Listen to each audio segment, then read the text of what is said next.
Hey everyone, it's Maria here in all my glory to give you an update 1 week after my fibrin glue patch. So I'm a little bit up right here. I've been spending most of my time horizontal, but I got my fibrin glue patch on October the 8th. It is now October the 14th, so it's just under 1 week. I'm doing this vertically this time around just because it's easier to film that way. But yeah, the week went as expected. I would say that the actual blood patch was fine. There was a few hiccups day of just with the hospital not realizing that I was staying overnight and scrambling for a room, and my room was a disaster. But anyways, that's neither here nor there. I was put under general anesthesia this time, and I'd never been put under anesthesia for any of my other blood patches before. So this time around, I didn't necessarily feel the high pressure headaches right away because I was just like so out of it. I wasn't completely knocked out, but it was enough to take the edge off, which honestly, if you have that option, I completely recommend it because it's just so stressful to do it, especially if you're doing the fibrin glue patch under CT. If you have a bit of a more complex patch, I definitely recommend getting yourself some general anesthesia. Don't knock yourself out completely, but just again, to take the edge off. I would say about 12 hours or so later, I kind of started feeling the headaches again. So they had me on T3s. I was completely lying flat. Like I was not getting up for food, for anything. Like I made sure to pack my own food because the hospital was sending me stupid things like spaghetti. How am I supposed to eat spaghetti when I'm lying down? But anyways, I brought like pepperoni sticks, just snack foods. The nurse was super nice and brought me like a peanut butter sandwich if I was hungry, just because like taking all those heavy duty meds is also not ideal on an empty stomach. I didn't start the Diamox until I came home. So I had the blood patch on the Wednesday morning. I came home on the Thursday and I started the Diamox on the Thursday evening, and I only took it for a couple of days. But I would say I did one dose of 500 milligrams on Thursday night. I did another dose Friday morning, and I would say at that point I could definitely feel it kicking in. It was lowering the pressure of the headaches, which was awesome because I just felt like the pressure itself on the seal, would make it harder to hold on, right? So that was helpful. And then I tapered off from there and I'm off the Diamox now. There are some weird side effects with that. Like I was super dizzy. My fingers were tingling, my lips were tingling. It's just a weird medication. Obviously it's lowering your spinal fluid, so it's going to have a lot of crazy stuff going on with your body, but it was weird stuff. But I'm glad I took it, but I am off of it now. That being said, some things I am still taking are an allergy pill. I'm taking an allergy pill every single day since I've been back to avoid sneezing, because the last couple times I've had a blood patch, I sneezed. I sneezed a few times, and that a sneeze alone could blow your patch. So I've been taking just like a crappy dollar store allergy pill every day since I've been home. I've been taking cough drops, usually one in the morning, one before I go to bed to avoid coughing. Like I sometimes wake up in the middle of the night with a cough. So just trying to avoid that.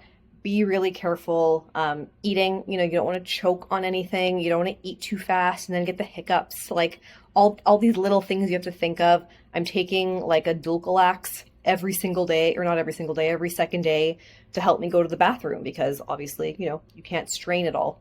I'm lying down probably 2 to 3 hours and then getting up for maybe 5 or 10 minutes and then coming back and lying down again. So, my lower back is quite sore just from doing all that. Yeah, I'm kind of bored. I'm spending too much time on my phone, but like I'm being really strict this time around. Like I'm planning on being fully bedridden for minimum 2 weeks straight to make sure that this sticks, just because I have the history of failed blood patches and I don't want that to happen again. One of my saving graces, both at home and at the hospital, actually, is just this travel pillow. It was really helpful just to like prop my head up a little bit, so I wasn't completely flat, even just give my neck some support when I'm sleeping on my back so it's not going from side to side. A really good neck pillow could really help you guys out. A body pillow as well, if you're allowed to sleep on one side or the other. Like for me, the way my leak was, I'm allowed to sleep on my back or on my left side. I cannot sleep on my right side. So I do have a body pillow in my bed to help support me so that I don't twist accidentally in my sleep. Sleep's obviously been, hit or miss, but it's just the way it is. There's lots of aches and pains in my body just from being so strictly bedridden every day. I'm not taking any other medications for pain. I was taking the T3s. I'm off those now. I did take some regular Tylenol just because the Diamox was giving me headaches. So then I took Tylenol for that. But right now I'm not taking anything. I think I'm supposed to be avoiding Advil for about 2 weeks because it's anti-inflammatory, but it could disrupt the inflammation process that's healing. That's the tissue that's actually healing with the fibrin glue. So I'm not supposed to be taking any of that.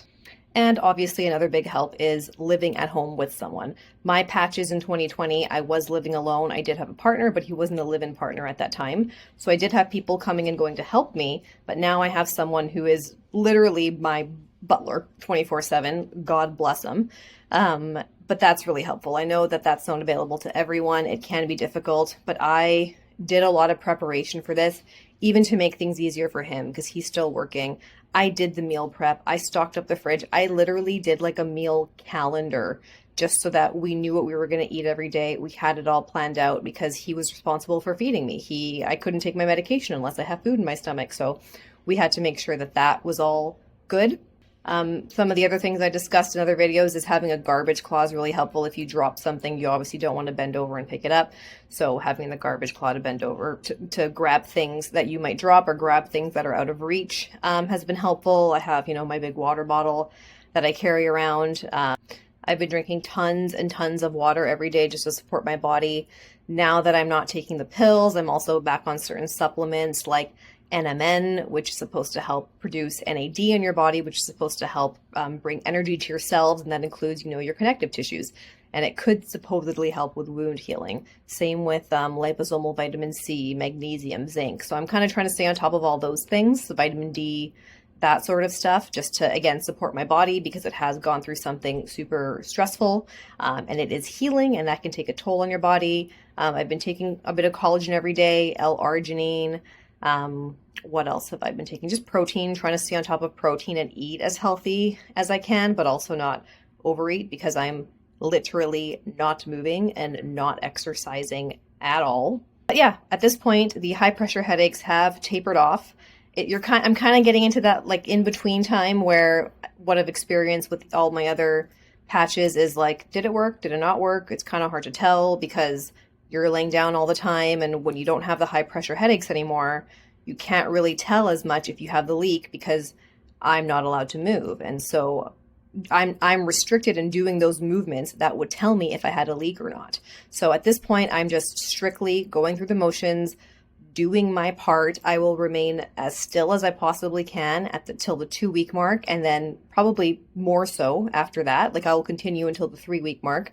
I'm not going back to work until the 4-week mark, but I'm being incredibly strict. I've done this too many times. I don't want to do it again. I want this to be the last time. I'm just trying to support my body, support my mind, and try to stay positive and not be super, negative or get stuck in the trap of did it work? Did it not work? Did it work? Did it not work? I'm just going to go ahead and say that it worked, and I'm going to keep doing what I need to do to keep the patch. And I'll come on next week and give you guys another update, and let me know in the comments below what you guys think. See you next time.